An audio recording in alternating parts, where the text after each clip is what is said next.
What is going on, everybody? Welcome back to Baftub's excellent adventure to the 2022 WNBF World Championships, hosted in beautiful Los Angeles, California on November 19th. Hopefully I got that date correct since, 19th. Whew. Alrighty, so last time that we did this vlog, I think I was around maybe 6 to 8 weeks out, and since then there have been so many changes that I finally have some information to give back to the community. So stay tuned. So for starters, 2022 prep update, 2 weeks out from the WNBF Pro Universe Naturalmania, which is going to be held in White Plains, New York, September 24th.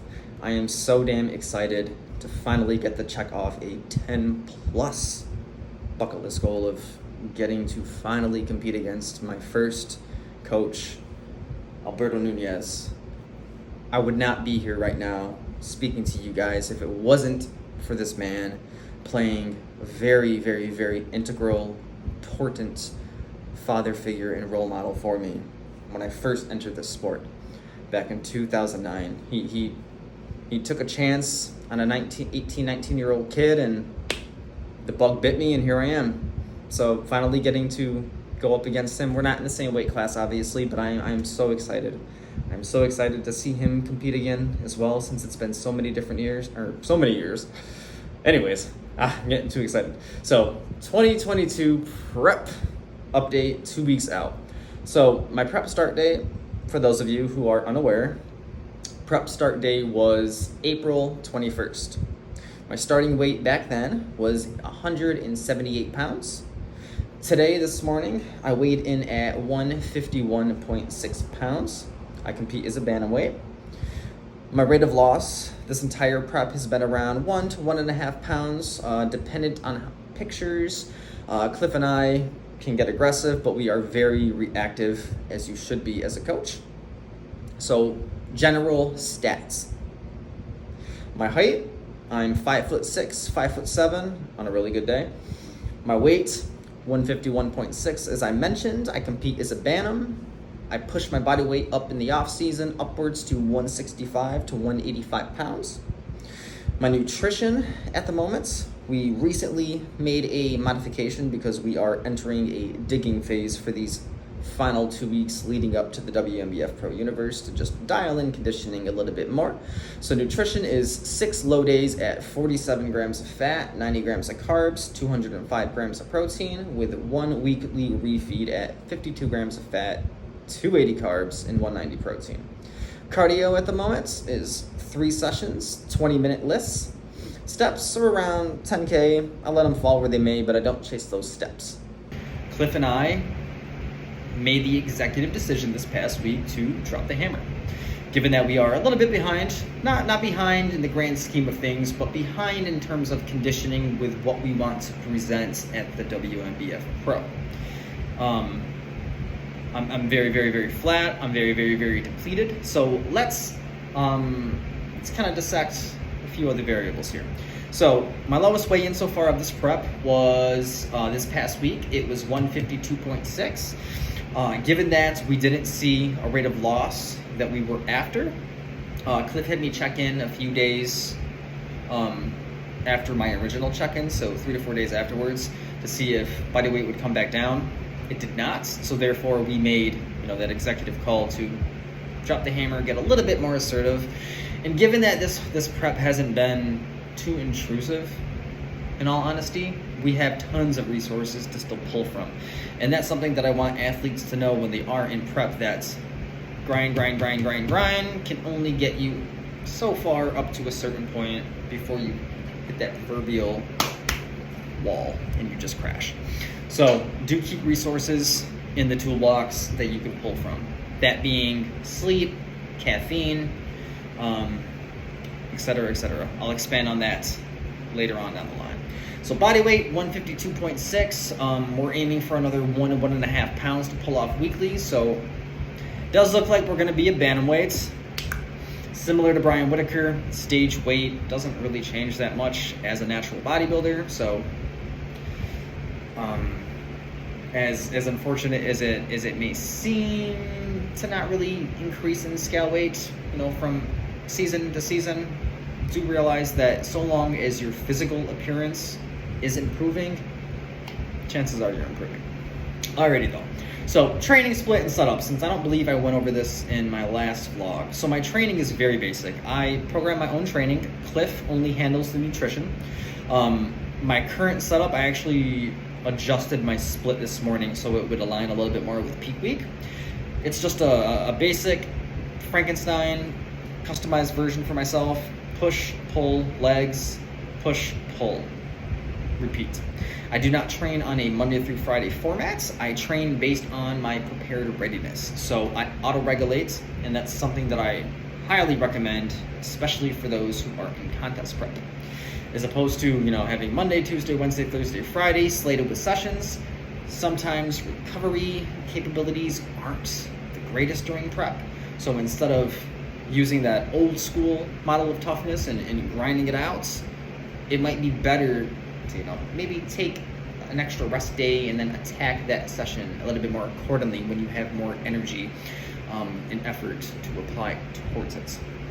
Not only, from a performance retention standpoint, but psychologically as well. You gotta take care of your mentals when you're prepping. Very, very, very important, and that's something I'm gonna cover as well in later installments of these vlogs. Now, macros. We actually just updated them. I have these up here right now. So at the moment, I am on 6 low days, 47 fats, 110 carbs, 215 protein, total daily fiber between 25 to 50 grams, sodium 2.5 grams or more, water 1 to 2 gallons, weekly cardio 3 15-minute list sessions. Horror, I know, so much cardio, all of the Stairmaster. And then I get a refeed every 7th day, which has been Mondays as of late, which is 52 grams of fats, 310 grams of carbs, 190 grams of protein. So to re-say that all again, 6 low days, 47 fat, 110 carbs, 215 protein, 1 high day, 52 fat, 310 carb, 190 protein. Now, the way in which I set this up. Now, Cliff and I don't utilize a meal plan. As I mentioned, I roll off of macros, but previous years, having competed since 2009, I have 2009 season, 2011 season, 2017 season, 4 seasons under my belt. As I've discussed in previous installments, the biggest thing that I pride myself on is learning from my mistakes and then also troubleshooting what can improve for phases in the future. Now, given that I come from an era where we heavily abused the if it fits your macros approach, I, being in my 20s, I continue to abuse that because I'm like, shit, this is macro Tetris. I can eat Pop-Tarts and whey all damn day. Dope, cool. Now, unfortunately, my stubborn ass, I held on to this all the way up until, I want to say, like midway into my 2019 prep, and I realized that I couldn't get away with it because I started to realize that, one, training performance started to dip off due to inadequate food sources, and then I started to realize that my physical appearance was not as predictable on a day-to-day or even a week-to-week basis when I would check in. And back then I was self-coaching myself, so in order for me to make those executive coach decisions when it came to, okay, should we make changes this week or should we hold, it was very difficult, especially so with a family, especially so with more responsibilities, and especially so with a line of work that doesn't allow you to really step aside and eat. So what I did instead was I went back to the muscle and strength pyramids written up by our good old boy Eric Helms, and I dug deep into the default diets, and I educated myself on how to map one out. And for somebody who was pro if it fits your macros for damn near a decade, it felt very, very, very humbling to write out my first meal plan during my 2019 prep. But it ended up being, to be 100% honest with you guys, it was honestly probably the most important adjustment that I made during my 2019 prep, because it completely eliminated all decision fatigue, all food focus. It just completely eliminated my desire for food, and it almost like shifted my focus towards what is important in prep, and that's training, recovery, posing, everything else that we as competitors fail to realize as we get deeper and deeper and deeper into prep, because we start to put more focus, attention, and effort towards the food side of things, because naturally we're going to get hungry, when in reality it should be the opposite. So my next little bulletin point that I wanted to impart on you guys and gals is dieting. What has helped me?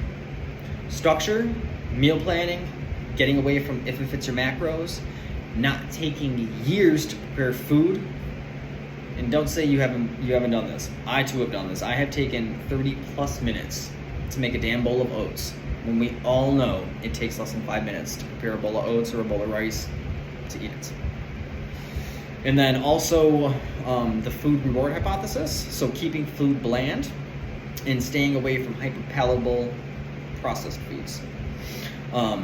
So when it comes to condiments, when it comes to seasonings, when it comes to those dark digging stages of prep where food might be a little bit poverty, my biggest recommendation during those points is to just keep your food as bland as possible. The longer it takes you to eat that food, the fuller you're gonna be. It's a tidy. All right, so moving along. And then there are a few other very important things that have helped tremendously with making this prep a little bit easier compared to previous ones. That being, number one, sleep and stress management. This is something that if anybody followed my 2019 prep, you are 100% aware of. I was sleeping maximum 2 to 3 hours per night towards the tail end of prep. I stubbornly clung to the fact that, I'm dieting, so therefore that's the reason why, for the downregulation of sleep. False. Which comes up to number 2, setting boundaries and sticking to them. I'm a giver. I love to give back. I just love to help people out no matter what. That was one of my biggest issues during 2019, is I was just giving too much of myself to everybody else, and I wasn't prioritizing, self-care, sleep, rest, and recovery. And I was heavily abusing caffeine. I was taking upwards of 750 milligrams to upwards of a gram of caffeine per day, and some days I even exceeded that. And then even on some of those days, I was taking in yombine, I was taking in other supplements as well, just to pretty much maintain being a human being. When in reality, what I should have done was I should have set those boundaries, and I should have prioritized sleep and recovery, gotten myself out of that recovery hole. So that's another very, very, very important thing that I have improved heavily upon this prep, and I owe a lot of that to my wife, but also Eric Helms, who hammered that into my head while we were working together over the off season, that you need to set boundaries, dude. You need to set boundaries, and you need to stick to them. But along with that would be reducing caffeine intake. So reducing caffeine intake, being better about my sleep, setting a non-negotiable, 50 to 60 hours per week. Every single day when I wake up, dependent on that timeline for that day, I'll check my metrics, and if I have not gotten 6 hours of sleep, I will force myself to stay in bed until I get those 6 hours. That's a tip that my wife gave me, and it has paid off so damn much, just in terms of overall well-being, but just managing stress, retaining training performance, but also retaining lean body tissue. But beyond that, if there's anything that you guys and gals want to know about my prep, let me know. If there's any more insight you would like to know, let me know. I try to write down as much as I can on a daily basis, weekly basis. I'm still new to this vlogging format. So if there's a better way that I could, more effectively communicate what it is that is occurring in prep, do let me know. After the WNBF Pro Universe, I would like to start having these be more weekly or bi-weekly. It's just been extremely busy as of late as a family. Tegan is entering 7th grade tomorrow, which is I can't even.